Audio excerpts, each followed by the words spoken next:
Je ne sais pas si c'est vraiment un grand jour, mais ça y est, je suis de retour, fini les vacances, on se relance pleinement. J'étais passé brièvement pour un match, mais là, ça y est, c'est pleinement le retour avec seulement Arthur en même temps. Est-ce qu'on peut dire seulement et Arthur dans la même phrase? Je ne sais pas, mais on va être là tous les deux pour parler de Luis Enrique, son interview sur le site du PSG. Est-ce que mon inépuisable, le grand, le pilier de Paris fan va bien? Salut Nico. Bah oui, bah écoute, ça fait longtemps, mais on en a tellement fait des vidéos que tous les deux que du coup, on est presque habitués. On va pas se lasser, mais on a l'habitude, Non, quoi. mais jamais, non. Mais quand on se quitte, ça paraît trop long, et quand on se retrouve, on a l'impression de s'être jamais quitté. Voilà, c'est ça qui est beau, c'est Oh, grand. c'est beau. En tout cas, je l'ai dit. Je l'ai dit, le sujet. Luis Enrique, alors en ce moment, c'est surtout mercato, mais on a un mercato super calme. En très résumé, hein, Colomboigny, on négocie, il se passe rien. Barcola, on ne sait pas. Les départs, peut-être. Et donc, Luis Enrique, qui a parlé sur le site du PSG, qui n'a pas fait de grandes annonces, mais qui a envoyé quelques messages dont on voulait parler avec vous.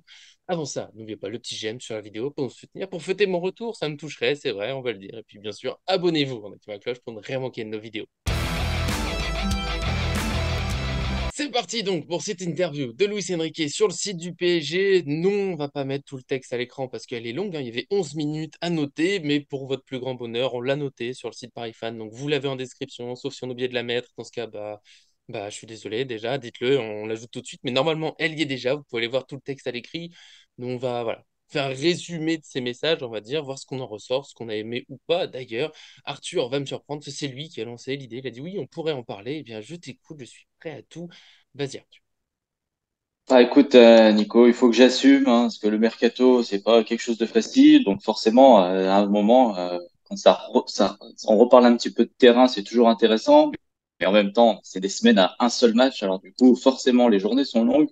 Non. Donc oui, cette interview, elle tombe plutôt bien. Après, on va pas tomber dans le, tu sais, elle va pas être gaga de l'interview de Luis Enrique. On les connaît, les Oui. interviews de début de saison des coachs du PSG. C'est toujours des jolis mots, des jolis messages, etc. Bon, la seule Mhm. différence avec les deux derniers entraîneurs qui réclamaient et à qui on leur demandait de laisser 2 années de préparation pour mettre en place leur jeu, pour mettre en place leurs idées, bah, Luis Enrique, écoute, en déjà 2 matchs, il a réussi plus ou moins une partie de sa mission, c'est-à-dire d'identifier bah, quelque chose d'assez clair. Bien sûr, maintenant, avec l'amélioration qui va arriver avec le temps, avec le Mhm. partage avec ses joueurs, avec ses équipes, etc. Bah, écoute, moi, le premier mot que j'ai retenu, et il est très important, parce que du coup, on a beaucoup reproché ça au PSG, c'est le projet.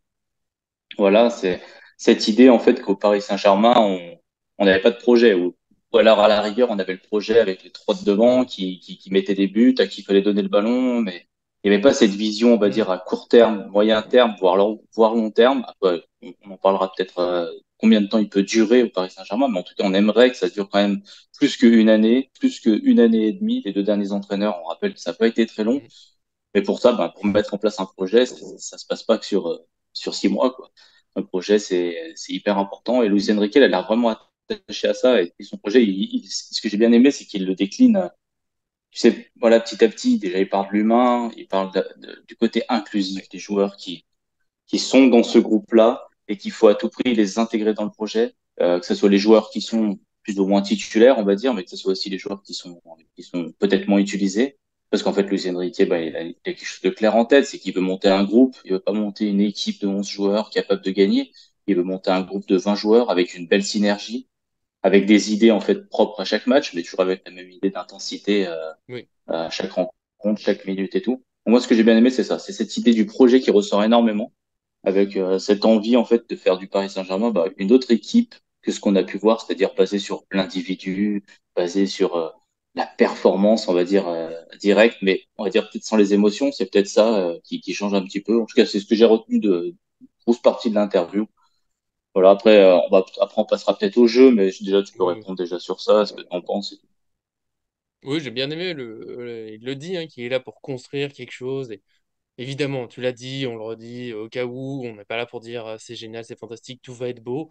Mais je trouve qu'on la sent, cette construction, parce que vraiment, je sais qu'on a fait 2 matchs nuls, j'ai pas été là pour les débriefs, j'ai plein de choses à vous dire sur le PSG actuellement, mais pour moi, collectivement, c'est dans les meilleurs matchs qu'on a fait dans les dernières années, à part peut-être quelques exploits en Ligue des Champions, donc on avait souligné avec Pochettino, il y a eu quelques très bons matchs, mais globalement, On a beaucoup tenu sur l'individualité, sur Neymar, Messi, Mbappé, qui sont, même ils peuvent avoir déçu, même s'ils peuvent agacer, bah, il y a un talent extraordinaire. Donc parfois, ça débloque des situations, on gagne des matchs.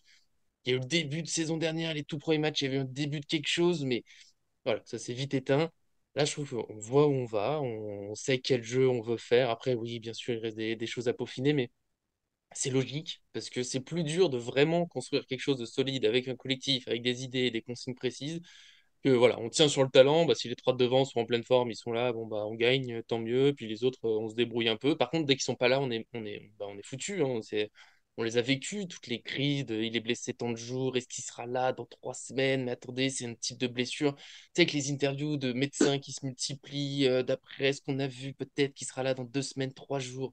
C'est épuisant, cette peur qui est en permanence. Alors, des fois, ça vient des médias, ça vient des supporters, ça vient un petit peu peut-être sans doute du club, on l'a dit, avec des joueurs, tu sais, Mbappé et autres, hein, qui reviennent de blessure, ils rejouent tout de suite parce que le plan, c'est eux, hein. Je referai référence à Cher Galtier, qui avait dit que le plan offensif était sur le banc au match aller contre le Bayern. Pour moi, c'est terrible. J'imagine pas que Luis Enrique, voilà, ça me fait plaisir. Je me dis, oui, si on a des absences, c'est gênant, je vais le dire, pour ces matchs nuls, évidemment, que maintenant, Mbappé, Dembélé qui sont prêts à jouer, des recrues d'arriver, ça va aider à trouver des solutions en plus pour contourner les blocs bas, mais au moins, il y a une vraie base. J'ai l'impression qu'après, quand on aura dans 6 mois, quand on aura un absent, bon, ce sera gênant, mais on aura quelque chose parce qu'on aura vraiment construit dès le début et construit un groupe complet, comme tu l'as dit, j'ai bien aimé. Après, ces discours qu'on voit de temps en temps, mais j'ai l'impression que c'est qu'il est quand même assez sincère. Et d'ailleurs, il l'a dit, je crois, c'était en conférence de presse, hein, que bah, il fera des choix, ça va tourner, il faudra s'habituer, c'est pas toujours les mêmes qui jouent. J'aime bien cette idée, ouais, on n'a pas qu'un joueur, on a tout un groupe, un vrai groupe. C'est très important. Et puis, je peux lancer, je pense, après, je sais pas si vous voulez parler du jeu, mais quelque chose que je pense qu'on a aimé tous les deux, cette idée du partage, du bonheur pour tout le monde, pas seulement quand on met des buts, mais aussi quand on fait marquer les autres. Il y a une phrase qui est passée, je ne l'ai pas trop revue, mais en autant, moi, elle m'a marqué. Il a dit qu'il fallait être content même quand quelqu'un en même poste joue bien.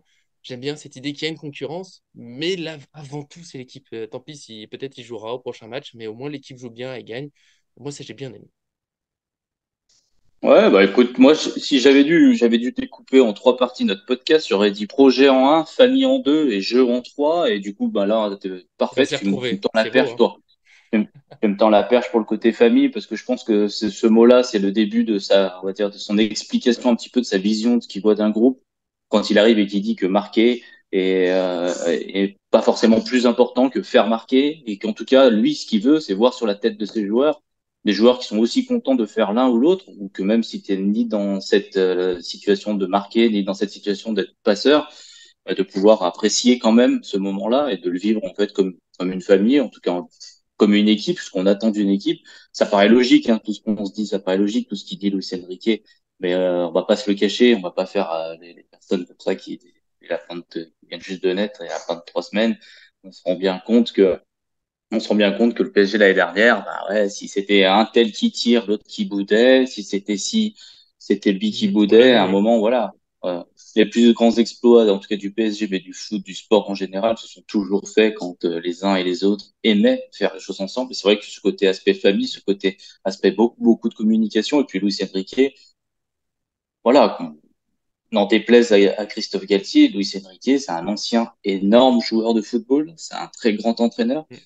Son caractère, on le ressent dans une interview, sa passion, on la ressent. Et je pense que ces joueurs bah, sont forcément tout de suite touchés. Ils se disent, lui, on va pas lui faire à l'envers, en fait. Il sait ce qu'il dit, il sait ce qu'il fait, on voit ce qu'il met en place.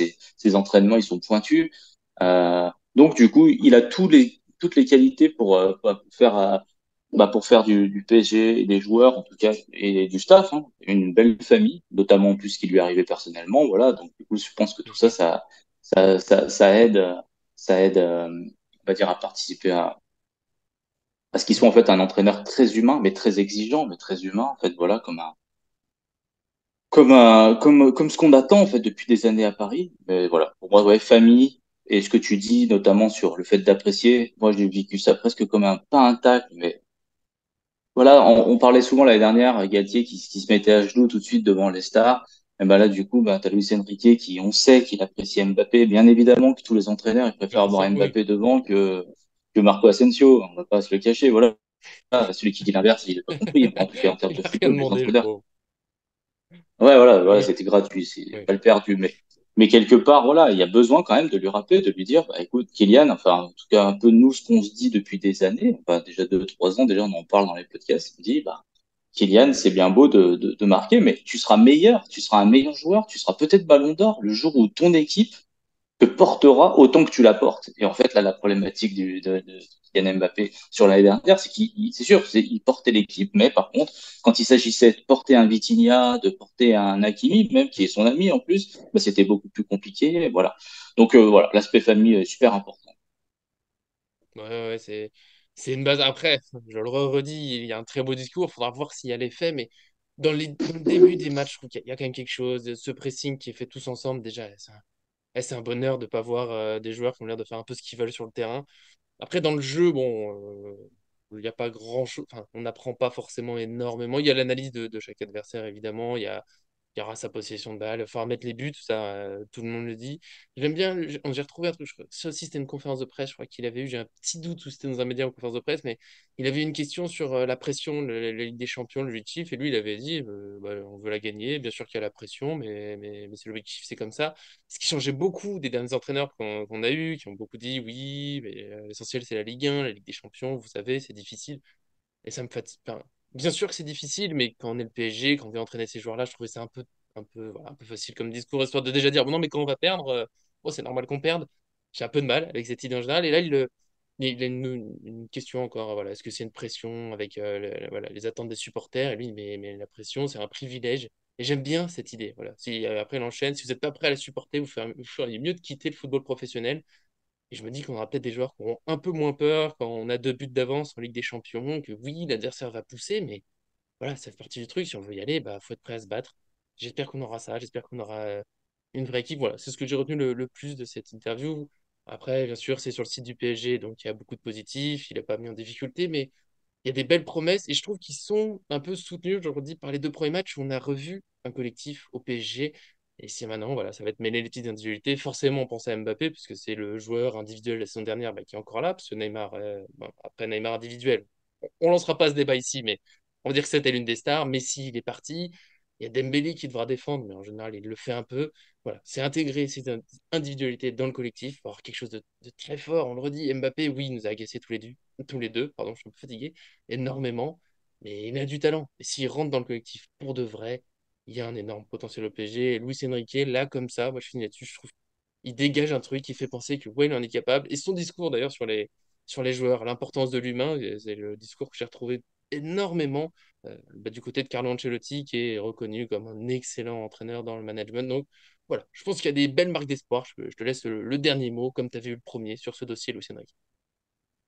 Non, mais c'est parfait parce que du coup, tu m'as fait la première passe décisive sur la famille, là, tu me fais la passe décisive sur le jeu, donc c'est parfait. Oui, Toujours été un pression joueur généreux, privilège, c'est t'inquiète vrai. pas.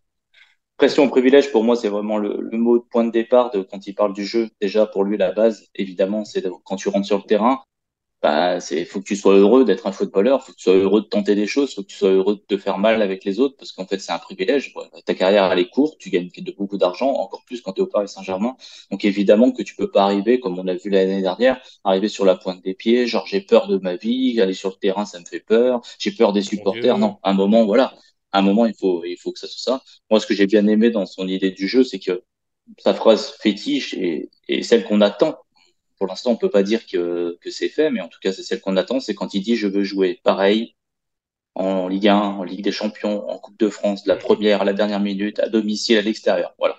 Il veut remettre le Paris Saint-Germain comme l'équipe qui ne s'adapte pas, c'est-à-dire qui fait son jeu, enroule au compresseur et qui Mhm. ensuite doit s'adapter, on va le dire, à l'intérieur du match, mais dans la manière de jouer, il va vouloir des joueurs qui pressent tout le temps, des joueurs qui font le maximum tout le temps. Et ça me plaît en fait. C'est vraiment hyper important. Mhm. Après, bien évidemment, dans le jeu, on sait, il veut le ballon. Il dit moins l'autre a le ballon, moins on a d'occasion, enfin moins il a d'occasion, donc forcément il veut le ballon. On sait qu'il changera pas ça. Il l'a pas changé avec Barcelone, il l'a pas changé avec l'Espagne, il va pas le changer avec le PSG. Mais le plus important maintenant, bah, c'est tout ce qui va, en fait, c'est tout ce qui va y avoir entre bah, ce que va faire Luis Enrique, c'est-à-dire gros jeu de possession, gros pressing, etc.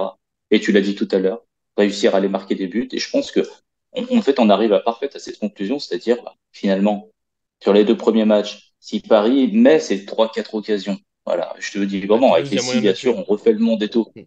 Mais si, les occasions ont existé, alors que l'année dernière, on avait des matchs sans occasion. Imagine ces occasions-là, il y en a deux, trois qui rentrent, ça change la phase du match, l'adversaire doit sortir, le Paris Saint-Germain gagne. Est-ce qu'on entend autant de critiques sur Luis Enrique? Je suis pas sûr. Je pense vraiment que Luis Enrique, il est jugé par ce qu'il a fait et pas jugé par ce qu'il est en train de faire. Parce que personne s'était permis de critiquer Galtier après quelques matchs ratés. Personne s'était permis de critiquer Pochettino après quelques matchs ratés. J'ai l'impression que Luis Enrique, c'est tout de suite, ah là là, c'est son jeu avec le ballon. Voilà, il veut pas sortir de cette idée-là. C'est le On problème. rappelle que c'est que le deuxième match, que le PSG a sur le terrain dominé, n'a pas concédé d'occasion. On a eu, n'a pas marqué. Donc c'est le petit défaut pour l'instant que je trouve. Il manque des petites choses, mais globalement, bon, voilà, Ouais, on est j'ai confiant. bien aimé être là au débrief des matchs. Moi, je dirais juste, je trouve dans cette idée justement enfin, on aura fini d'un collectif qui se construit d'un vrai bloc, une vraie équipe. On a perdu ce sentiment que dès que l'adversaire a le ballon, on est en danger tout le temps, que c'est la panique et la défense, bah, elle est plus solide. Donnarumma, là, bon, bah, là, il y a le penalty qui est idiot, mais voilà, c'était une autre vidéo, ça, mais je trouve on se sent mieux, on est plus serein. Il manque juste les buts qui doivent rentrer. Bien sûr que c'est une partie importante du football, mais il y a eu des occasions quand même, on en aimera encore plus, mais voilà, le plus dur quand on construit vraiment un collectif, bah, c'est ça, c'est d'aller attaquer ce bloc de 11 joueurs dans leurs 30 mètres. Voilà, je me fais pas trop de soucis. On a voilà, les joueurs qui montent en puissance aussi, bah, ils travaillent physiquement, donc ils n'ont pas toute leur énergie. Il y a quand même des bonnes choses, il y a des belles bases, il y a de belles promesses. Voilà. Nous, on y croit, peut-être qu'on est fou, je sais qu'on est fou, je sais qu'on est optimiste, mais j'ai l'impression qu'il y a quand même de quoi y croire. Vous, bien sûr, dans les commentaires, si vous êtes moins conquis, si vous avez toujours plus de doutes, ben, on est toujours là pour en discuter. Je suis de retour pour discuter avec vous dans les commentaires. J'ai été un peu absent aussi, je suis désolé, mais bon, ouais, voilà, 2, 3 semaines par an, je reste avec ma famille. C'est comme ça, faut s'habituer. En tout cas, voilà. Moi, je suis très content d'être revenu. En plus, on a parlé que football, terrain, groupe, pas de mercato. Ça fait presque bizarre, mais ça fait un peu de bien, je trouve, Arthur. Je pense que tu es heureux d'être venu aujourd'hui. Ah, voilà, je suis content. En plus, là, c'est jeudi, le match s'approche. Je veux dire, là, le mercato se finit dans une semaine. Voilà. C'est 10 Voilà, sur voilà. 5 là. Oh, le bonheur. Ouais, ça fait du bien. En tout cas, voilà. Merci d'être venu. Vous, encore une fois, donnez votre avis. Ça fait toujours plaisir. On se retrouve très bientôt vendredi. Peut-être une nouvelle, peut-être du mercato. Sinon, bah, samedi, évidemment, équipe parisienne, nos pronostics, les belles habitudes continuent sur Paris Fan. Donc, abonnez-vous pour rien manquer. Merci à tous ceux qui nous suivent. À très bientôt sur cette chaîne.